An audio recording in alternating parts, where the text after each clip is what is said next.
Bonjour tout le monde, bonjour mesdames et messieurs. J'ai un message rapidement à faire passer.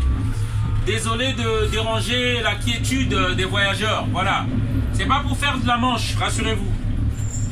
C'est un message qu'on fait passer par rapport à l'Afrique et par rapport à l'immigration. Parce que beaucoup de citoyens français ne savent pas d'où vient l'immigration. Qu'est-ce qui provoque l'immigration? On n'explique pas aux citoyens français. Il faut savoir qu'il y a deux facteurs qui poussent des Africains subsahariens de venir dans ce pays-là, à prendre le risque de prendre la Méditerranée. Certains à mourir dans les bateaux pour venir dans ce pays-là.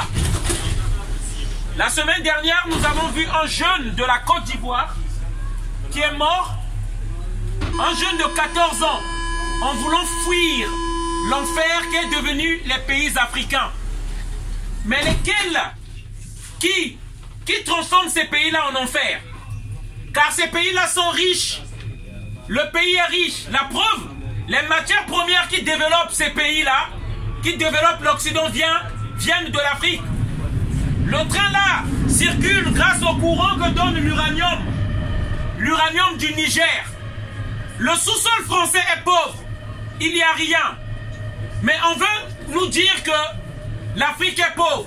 Il faut savoir une chose. La première richesse d'une nation, c'est sa population. C'est le peuple. C'est la première richesse d'une nation. Et le deuxième facteur qui fait la richesse d'une nation, c'est la terre. Mais comment se fait-il que les Africains sont pauvres?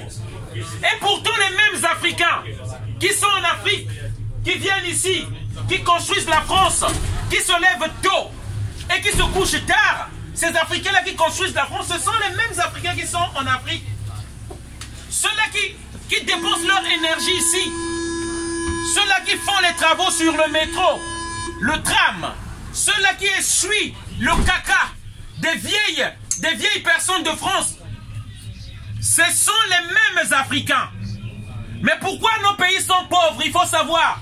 Parce que l'économie des pays africains est gérée par la France. Autrement dit, 14 pays africains, 15 avec les Comores, dépendent de la France. La monnaie de ces pays-là est fabriquée ici à Chamalières, en France, dans le Puy-de-Dôme, près de Clermont-Ferrand.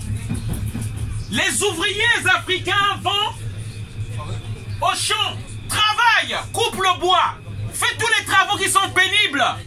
La France imprime simplement des papiers qu'on appelle le franc CFA, le Fonds des colonies françaises d'Afrique, et viennent imposer et dominer et contrôler l'économie des pays africains. Voilà la réalité qui se passe, pourquoi ces Africains-là sont pauvres. La monnaie, ce qu'on appelle la monnaie, l'argent.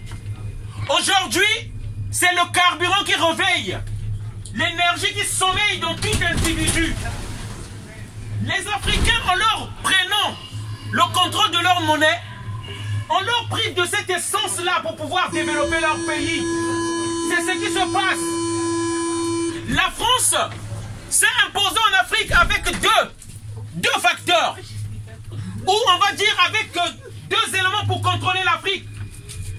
La France impose les bases militaires françaises en Afrique pour maintenir des dictateurs. À l'exemple, le 7 février 2019, la France a aidé un dictateur 29 ans au pouvoir qui opprime son peuple à se maintenir au pouvoir au Tchad. Il s'appelle Idriss Déby.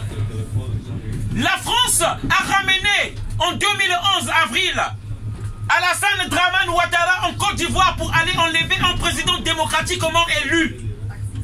La France a détruit la Libye aujourd'hui qui est devenue un enfer. On tue les gens. Les immigrés les Libyens commencent à immigrer. Voilà la réalité pourquoi la présence des bases militaires en Afrique. Et nous, comme on ne peut plus accepter ces choses, nous immigrons vers ce pays-là pour n'avoir juste que à vivre ou à bénéficier des droits de l'homme que les Français bénéficient ici. C'est pas pour d'abord les allocations, ni pour le camembert, ni pour voir la tour belge, mais c'est surtout parce qu'on nous étouffe de vivre dans nos pays. Voilà le message que je voulais faire passer.